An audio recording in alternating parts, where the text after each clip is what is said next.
All right, so it's another morning. Our viewers are trying to get a sense of why, as Mark Meadows said this morning, the next 48 hours are so critical. Can you explain?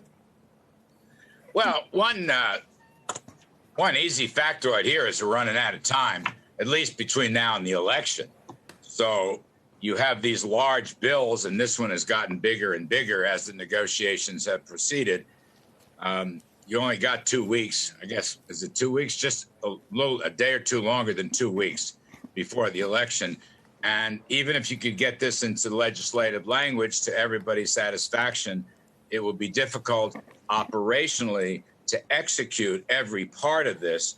I know a lot of people are concerned, including the White House, the president, about unemployment assistance and the PPP small loans, and also the direct mail checks.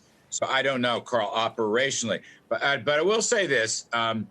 I spoke to a number of people early this morning, and it's an optimistic morning regarding the negotiations. That's the best way I would characterize it. Not all mornings are this optimistic. I mean, it's a little cloudy here in Washington. But I think there's an optimistic morning. And some emails from Secretary Mnuchin, who's overseas. He's coming back tonight, but he's going to be negotiating with Speaker Pelosi today. Mark Meadows has said this morning, Chief Meadows, that he's going to be up talking to the Republicans in the Senate. And I can tell you that the committee chairmen in both houses, key committee chairmen, are in discussion now. So that's a fairly optimistic point. You've got Senator Shelby, who's he's the chair of the Senate Appropriations Committee. House member Nita Lowey from New York. They are apparently in discussions.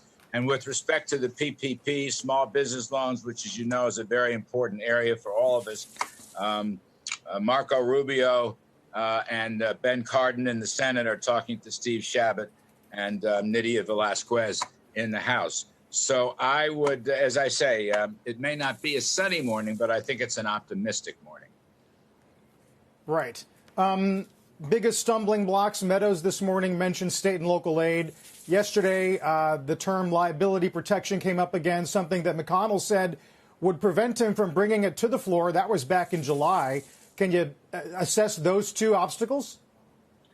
Well, they remain under discussion.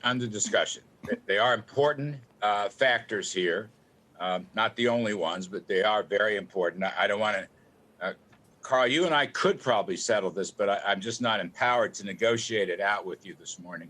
But I think they will be under discussion on those key issues. And again, I would underscore Senator McConnell's view, going back to day one last summer when these talks started formally, liability insurance, for small businesses, COVID-related potential lawsuits. They want to put some safeguards or curbs around that, restaurants, and so forth. I frankly think if you had some safeguards on liability insurance, some limits. Now, gross negligence is different. Then you're going to jail. But less than that, I think that would help the recovery. I think more businesses would open, and I think that would mean more jobs and a stronger recovery. Shepard Smith here. Thanks for watching CNBC on YouTube.